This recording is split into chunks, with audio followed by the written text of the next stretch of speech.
So my name is Price, and I am the Planning and Environmental Advisor for the Royal Yachting Association. I'm going to talk to you very briefly today about marine conservation zones and what they mean for recreational boaters and how we've been involved and are continuing to get involved going forward. So I'm going to start by telling you a little bit about the Royal Yachting Association, who we are, what we do in the South West, what we think about marine conservation zones and how we've been involved so far on a national level and then with Finding Sanctuary. And then finally at the end, just about how recreational boaters have been involved and how we'd like you guys to keep being involved as Tom goes forward with his work with his team. So this is what we do. The RYA are the national body for all forms of competitive and recreational boating.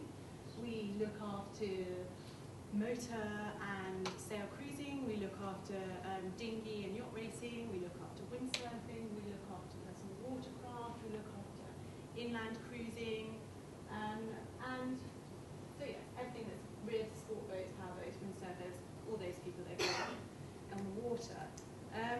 We have around 100,000 personal members at the moment, and I think around in the UK there's about 500,000 people that sort of go afloat with some of the clubs that are linked through to us, or the class associations that they race under.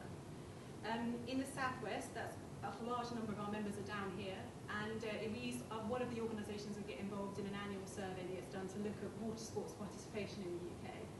And the Southwest is a big player.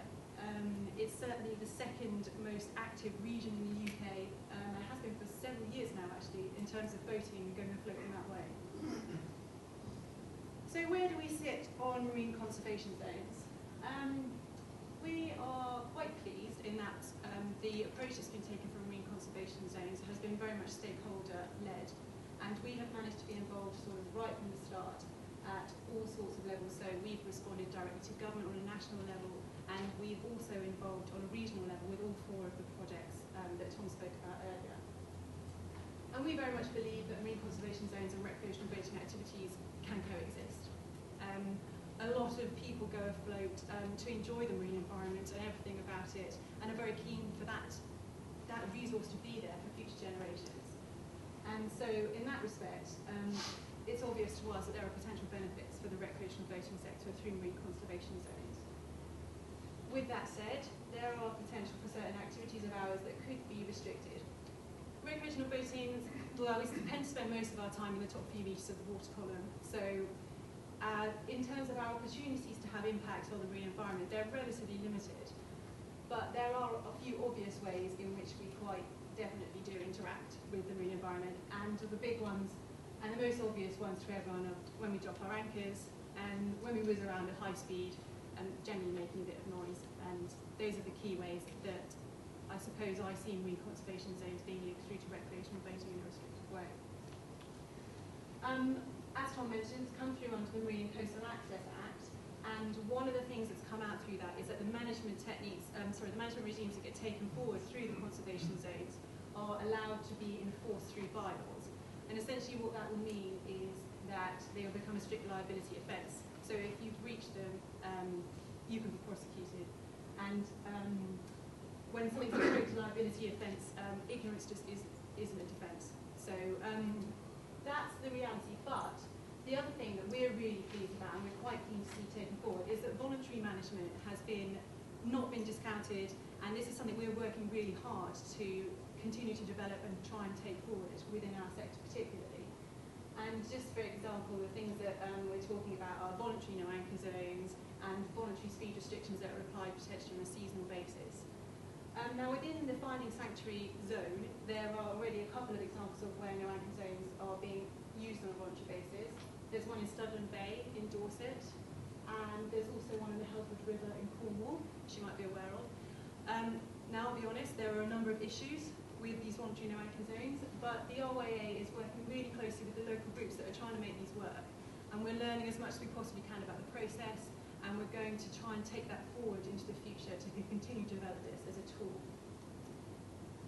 In terms of how we've worked so far with Finding Sanctuary, we've been involved right from the start, trying to help Tom and his team build up a complete picture about where we recreational boaters like to go afloat around the southwest. From a national perspective, the RYA has pulled together this coastal atlas, which sort of it gives I guess an overview, if you like, of all the main cruising routes that are used around the UK. So we gave that to Tom, and then that sort of gave him the overarching picture. But there was no way that we, in sort of our head office, could give him any of the detail that they need for local knowledge. And that's really where you guys come in. So what we needed from everybody was information on, where does your club go racing every Wednesday night, and where do you like to go windsurfing, where do you like to take your family and anchor off on a really nice day and go for a picnic. And perhaps really importantly for us and a lot of boaters is, where do you go when the weather closes in and you need somewhere safe? Where do you go and anchor? Where's really important for you for that? So this is the kind of information that we needed to feed into Tom's process so that he had a really complete picture about what goes on around the Southwest. And we were really fortunate, and we had a group of volunteers that were willing to go out and talk to people and try and find out that information and feed that into Tom's process. Tom's already explained this to you, so I won't go into any detail. But he just went and met clubs or individuals and got them to sort of draw on a map, basically to say, here's a circle for where we race, here's a circle for where we like to go and anchor, etc., etc. And that information all got fed up into Tom's mapping. Now, these volunteers have worked really, really hard, done a fantastic job, and everybody that they've spoken to has contributed some really valuable data. I think I would be lying if I said that they'd spoken to everybody. I think that's a massive task anyway. And so I think that if nobody has managed to speak to you yet, or hasn't come around to your club yet, or hasn't had an opportunity to get in touch with you, then my sort of request to you would be to try and make yourself known either to myself or to Peter Bartlett, who is also here today, and he is our representative on the Southwest Steering Group, and I've seen his picture up there a couple of times. And then we'll try and bring the data in. Seas are getting pretty busy, you may have noticed, as you're out and about doing your activities. And the thing that's really important is that we can let Finding Sanctuary know where we go, what we do, what areas are important to us. If we can give them as much information as we possibly can, so they know what areas are really important to us, then they can take that into consideration when they're designating their marine conservation zones. So I'm just really urging you to help us make sure that recreational boating have a strong voice in the discussion, so that the marine conservation zones, when they get put into place, can allow us to carry on with all the things that we enjoy so